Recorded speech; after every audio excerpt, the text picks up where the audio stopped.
ठीक है, तो बहुपद स्टार्ट करते हैं आज। बहुपद का जो इम्पोर्टेंट फार्मूला है वो सब, ठीक है। तो पहला फार्मूला आता है कि किस तरह से जो है शून्यक ज्ञात करते हैं, बहुपद का शून्यक कैसे ज्ञात करेंगे उसका। तो सबसे बढ़िया तरीका है कि एक याद रख लेते हैं शून्यक ज्ञात करने का फार्मूला। शून्यक x बराबर ही मान लेते हैं minus B plus minus root under B A square minus 4ac by 2a, ठीक है। अब इस किस पर काम करेगा, तो मेन है कि a क्या है, b क्या है, c क्या है, इसको जान लेंगे। तो अगर px दिया हुआ है, बहुपद px दिया हुआ है, px बराबर ax square plus bx plus c, ठीक है। तो इस तरह से a जो है x स्क्वायर का गुणांक है, b है x का गुणांक और c इसमें अचर पद है।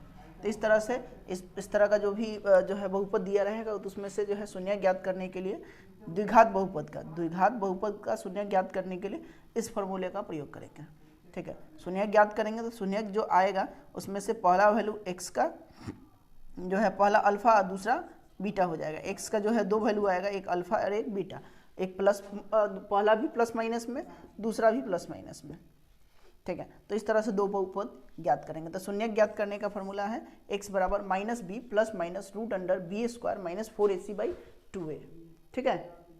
उसके बाद जो है अब एक इस तरह का क्वेश्चन देता है कि अगर जो है शून्यक दिया हुआ है, अल्फा दिया हुआ है, बीटा दिया हुआ है, ठीक है, तो इससे जो है इसका बहुपद ज्ञात कीजिए। तो बहुपद ज्ञात करने का तरीका जो है क्या होता है, ठीक है। तो बहुपद ज्ञात करने के लिए जो है जनरल फॉर्मूला क्या होता है बहुपद का, तो px बराबर होता है k, एक कांस्टेंट है, ठीक है।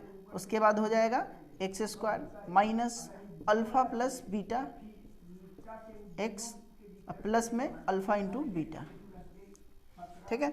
अगर अल्फा बीटा दिया हुआ है, शून्यक दिया हुआ है और शून्यक से बहुपद ज्ञात करने के लिए, ठीक है, शून्यक से बहुपद कैसे ज्ञात करेंगे। तो शून्यक दिया हुआ अल्फा और बीटा शून्यक, तो इससे ज्ञात करने के लिए जो है हम जो बहुपद का फॉर्मूला होता है कि k into x square minus alpha plus beta x plus alpha into beta,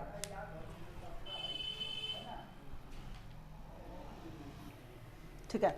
अब इससे जो है अल्फा प्लस बीटा और अल्फा इंटू बीटा निकालने के लिए क्या करेंगे, तो अल्फा प्लस बीटा बराबर जो है जो पहला शून्यक दिया हुआ है और दूसरा शून्यक दिया हुआ है दोनों को जोड़ देंगे।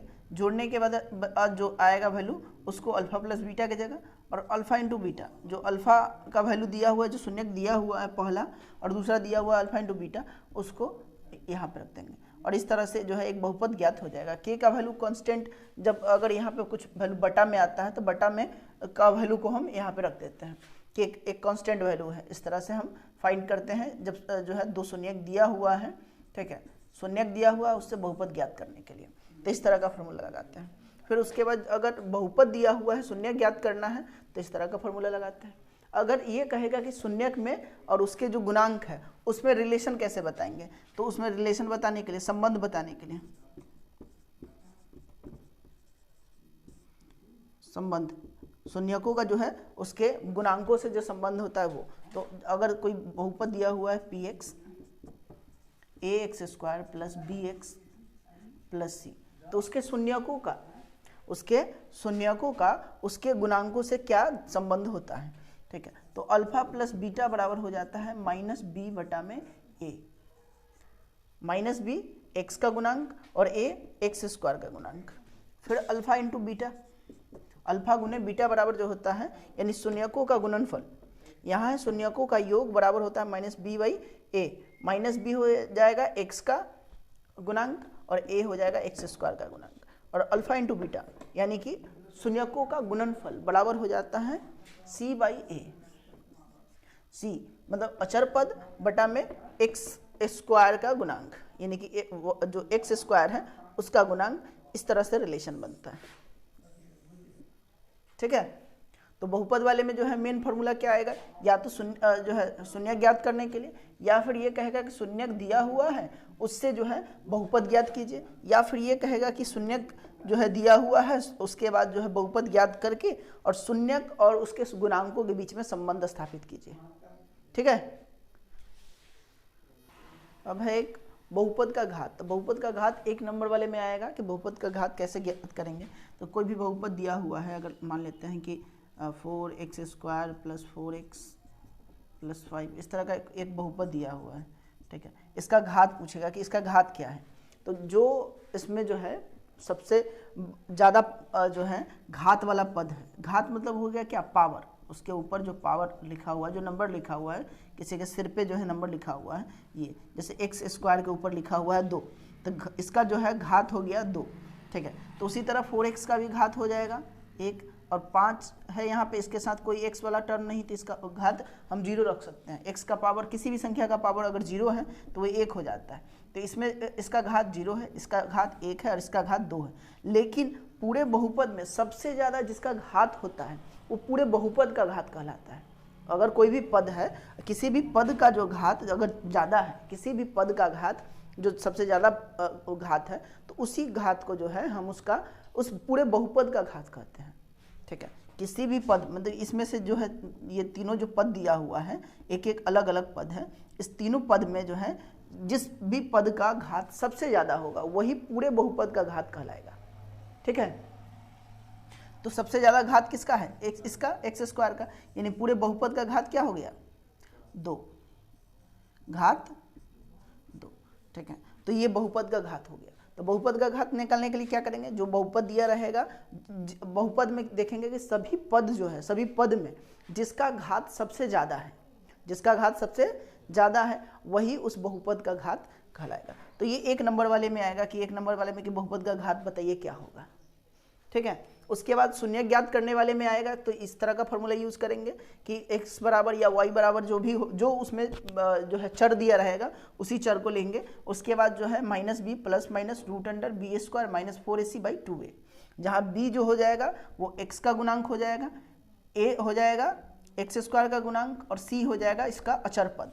और इस तरह से फॉर्मूला पे रख के हम इसका अल्फा बीटा का मान निकालेंगे। अल्फा बीटा इसका पहला शून्यक और बीटा अल्फा इसका पहला शून्यक और बीटा इसका दूसरा शून्यक हो जाएगा।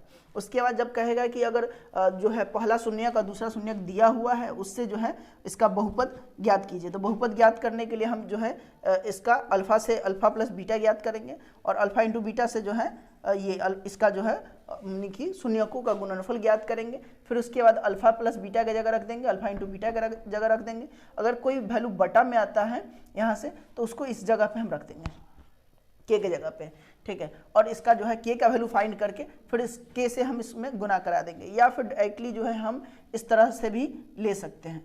x² है, x² के जगह पे इस तरह से ले सकते हैं और डायरेक्टली जो है इसमें alpha plus beta, alpha into beta का वैल्यू रख देंगे। अगर कोई वैल्यू बटा में आता है तो उसको हम इस साइड में रख लेंगे, ठीक है, ब्रैकेट से बाहर कर लेंगे। या फिर एक कांस्टेंट है या एक के एक कांस्टेंट है, अचर पद है, उस फॉर्म में हम इसको रख के इसका वैल्यू फाइंड करेंगे, ठीक है, ठीक है। द्विघात हो गया। अब है त्रिघात। त्रिघात मतलब जिसका बहुपद का घात क्या होगा 3 होगा, बहुपद का घात 3 होगा, तो त्रिघात।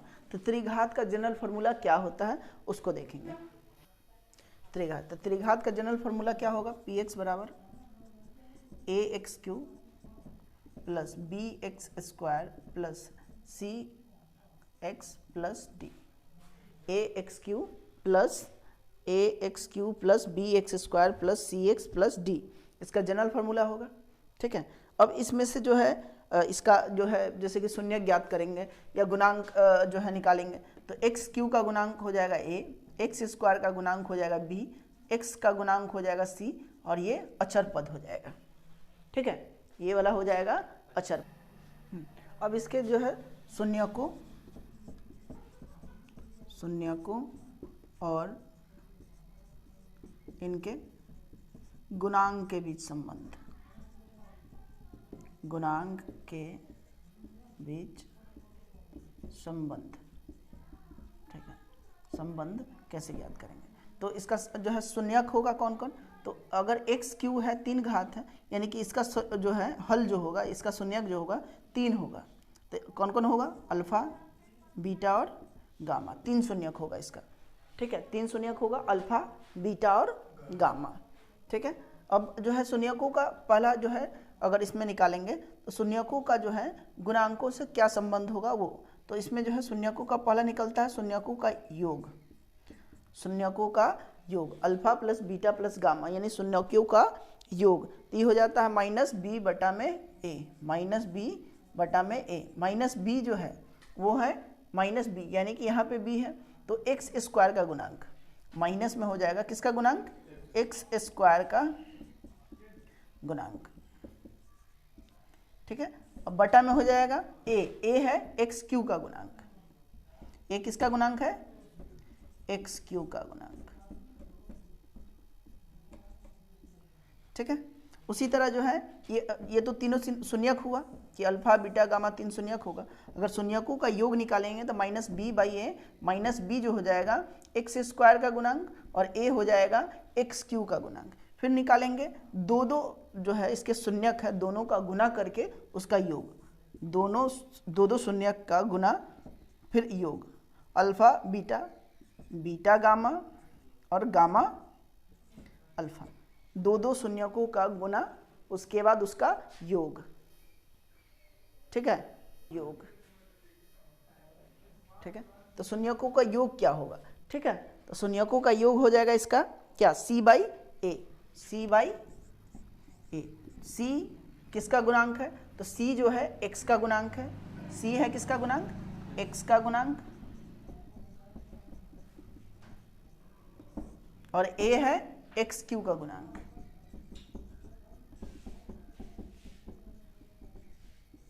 सी है एक्स क्यू का गुणांक। ठीक है, तो दो शून्यकों का गुना गुणनफल और उसका योगफल, दो शून्यकों का गुना और फिर उसका योग, ये हो जाएगा सी बाई ए के बराबर, यानी कि इसके शून्यकों का संबंध उसके गुणांकों से हो रहा है। फिर आता है तीनों शून्यकों का गुणनफल, alpha into beta into gamma, तीनों शून्यकों का गुणनफल। तो तीनों शून्यकों का गुणनफल बराबर हो जाता है minus D by A, minus D by A, minus D.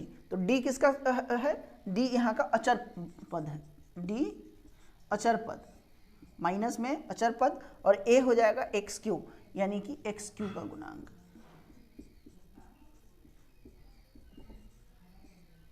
X Q का गुणांक हो जाएगा ए। तो शून्यकों का त्रिघात बहुपद का घात मैक्सिमम घात 3, उसका जनरल जो सामान्य फॉर्मूला होता है वो पी एक्स बराबर A X cube plus B X square plus C X plus D होता है। इसका शून्यक 3 को ज्ञात होगा, जिसमें से हम पहला अगर आएगा जो शून्यक उसको अल्फा, दूसरे को बीटा और तीसरे को गामा कहेंगे। उसके शून्यकों और उनके गुणांकों के बीच का संबंध अगर ज्ञात करना होगा तो हम alpha plus beta plus gamma, पहला निकालेंगे शून्यकों का योग।